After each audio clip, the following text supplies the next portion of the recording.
सबको अपनी कला और एक्सप्रेशन से हंसाने वाले राजपाल यादव को क्यों जाना पड़ा था जेल। भारत के सबसे अमीर चाय बेचने वाला आदमी पर चाय बेच कर कैसे बना ये अमीर, और अमेज़न कंपनी क्यों दे रही है लोगों को 75,000 रुपए। सवालों के जवाब जानने के लिए बने रहिए वीडियो के एकदम अंत तक। नंबर 9, शाकालाका बूम बूम वाले पेंसिल के बारे में तो आप जानते ही होंगे, जिससे कुछ भी ड्रॉ करने पर वो चीज हकीकत में बन जाती थी। आज के जमाने में अब ये भी पॉसिबल है। जी हाँ, स्क्रीन पर दिख रहे इस बेहतरीन 3D पेंटिंग पेन के बारे में आप जानकर हैरान रह जाएंगे। ये शानदार पेन देखने में किसी ग्लू गन जैसा ही दिखता है, काम भी काफी हद तक वैसा ही करता है। इसमें प्लास्टिक फिलामेंट को भरा जाता है जो ड्रॉ करने पर मेल्ट होकर इंक की तरह बाहर आ जाता है। आप इस 3D पेन का इस्तेमाल करके किसी भी सरफेस पर कुछ डिजाइन ड्रॉ कर सकते हैं और थोड़ी देर में पेन से निकला ये लिक्विड सूख कर सॉलिड हो जाएगा। आजकल तो इसमें मेटल का यूज होने लगा है, यहाँ तक कि कुछ फैशन डिजाइनर ने इन्हीं 3D पेन में नायलॉन का यूज करके कपड़े भी डिजाइन किए हैं। नंबर 8, न्यूजीलैंड में गिस्बॉर्न के नाम से एक छोटा शहर है जहाँ का एयरपोर्ट बहुत ही अनोखा है। ये दुनिया का एकमात्र ऐसा एयरपोर्ट है जिसके रनवे को एक रेलवे लाइन क्रॉस करती है। इस एयरपोर्ट का कंट्रोल टावर सिर्फ पायलट से कांटेक्ट नहीं रहता,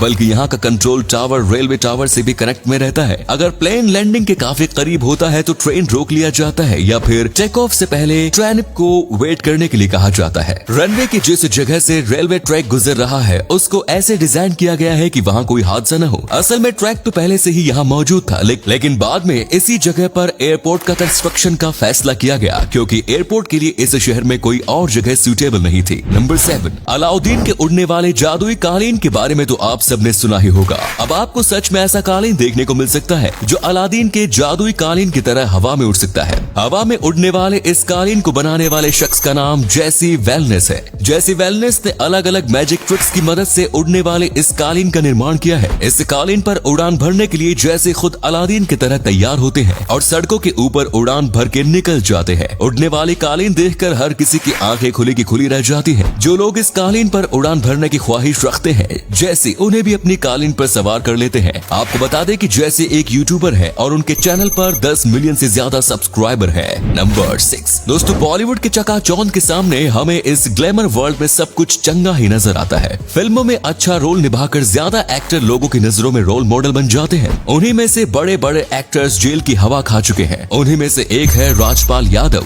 5 करोड़ के लोन के मामले में राजपाल यादव को काफी लंबी कानूनी लड़ाई लड़नी पड़ी। राजपाल यादव ने फिल्म अता पता लापता के लिए 2010 में 5 करोड़ का लोन लिया था। लोन नहीं चुका पाने की वजह से दिल्ली बेस्ड कंपनी मुरली प्रोजेक्ट्स ने राजपाल की कंपनी के ऊपर केस दर्ज कर दिया। इस केस की सुनवाई के दौरान फर्जी एफिडेविट जमा करके कोर्ट को गुमराह करने के आरोप में कोर्ट ने 10 दिन के लिए जेल में भेज दिया। लोन चुका पाने में फेल होने के बाद 2018 में उन्हें 3 महीने की कैद की सजा सुनाई गई। राजपाल यादव को मुंबई की आलीशान बंगले को छोड़कर 3 महीने काल कोठरी में बिताने पड़े। नंबर 5, कहते हैं इम्पॉसिबल शब्द खुद कहता है आई एम पॉसिबल। हिंदी में भी कहावत है, जहाँ चाह है वहाँ राह है। दुनिया में कोई ऐसी चीज नहीं जो हम ना कर सके। आप अपने विल पावर और परिश्रम से कठिन को भी संभव बना सकते हैं। चलिए जानते हैं एक ऐसे व्यक्ति के बारे में। एरिक वेहीहैंडहैमर एक माउंटेन क्लाइंबर है जो देख नहीं सकते, लेकिन इन्होंने अपनी इस कमी को कभी अपनी कमजोरी नहीं बनने दिया। इन्होंने अपनी आंखों की रोशनी महज 13 साल की उम्र में रेंटियोसिस नामक बीमारी की वजह से खो दी थी। एरिक माउंट एवरेस्ट की चोटी पर पहुंचने वाले पहले अंधे व्यक्ति हैं। यही नहीं, उन्होंने उन सभी 7 समेत चैलेंज पूरा किया जो किसी भी माउंटेन क्लाइंबर को चढ़ने से पहले पूरे करने होते हैं। किसी भी व्यक्ति के लिए 29,305 फीट ऊंची इस पहाड़ी को चढ़ना इतना आसान नहीं।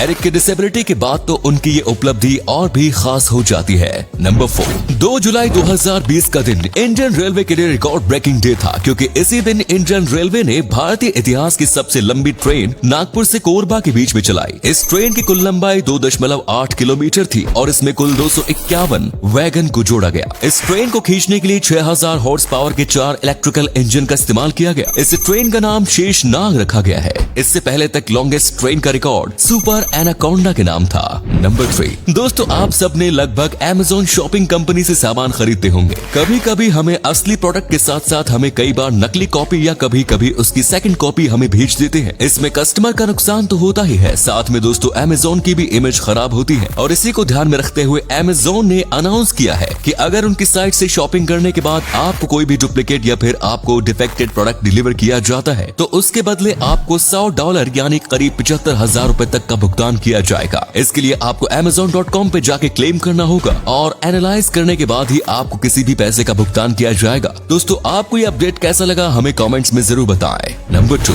नॉर्थ ईस्टर्न नायर के एकांत में मौजूद टेनेरी फेसलैंड में एक समय पर घना जंगल हुआ करता था, लेकिन 20वीं सदी में शुरू हुए डेजर्टिफिकेशन ने यहाँ के सारे पेड़ साफ कर दिए और यहाँ एक पेड़ को छोड़कर कोई भी पेड़ नहीं बचा। ऐसा माना जाता है कि ये टेनर नाम के पेड़ के आसपास चारों दिशाओं में करीब 400 किलोमीटर तक कोई भी दूसरा पेड़ नहीं था और ये अकेला रेगिस्तान में खड़ा हुआ, जिसकी जड़ें जमीन में 40 मीटर से भी गहरी जाती है। आप सभी को जानकर आश्चर्य होगा कि इस तरह से रेगिस्तान में खड़े रहने की वजह से ये पेड़ नोमैडिक ट्यूरिक समुदायों के लिए एक पूजनीय पेड़ बन चुका था। इतना ही नहीं, ये पेड़ इतना ज्यादा फेमस हो चुका था कि 1930 के दशक में यूरोपियन मिलिट्री के मैप में इसे दर्शाया गया। हालांकि 1973 में ये पेड़ भी गिर गया क्योंकि नशे की हालत में ट्रक ड्राइवर ने इस पेड़ को अपने ट्रक से ठोक दिया। खैर, ऐसा नहीं है, आज भी इस पेड़ के सबूत मौजूद नहीं है क्योंकि नायर नेशनल म्यूजियम में ये पेड़ सहेज कर रखा गया है। साथ ही जिस जगह पर ये पेड़ लगा हुआ था वहाँ पर मेटल मॉन्यूमेंट भी बना दिया गया है। नंबर 1, अगर चाय पिलाने वाले चाय टपरी की बात करें तो उन्हें देखकर आपको यही लगता होगा कि वो गरीब होते होंगे। आज ये मिथ आपका गलत साबित हो जाएगा। इनसे मिलिए, ये है मुलेक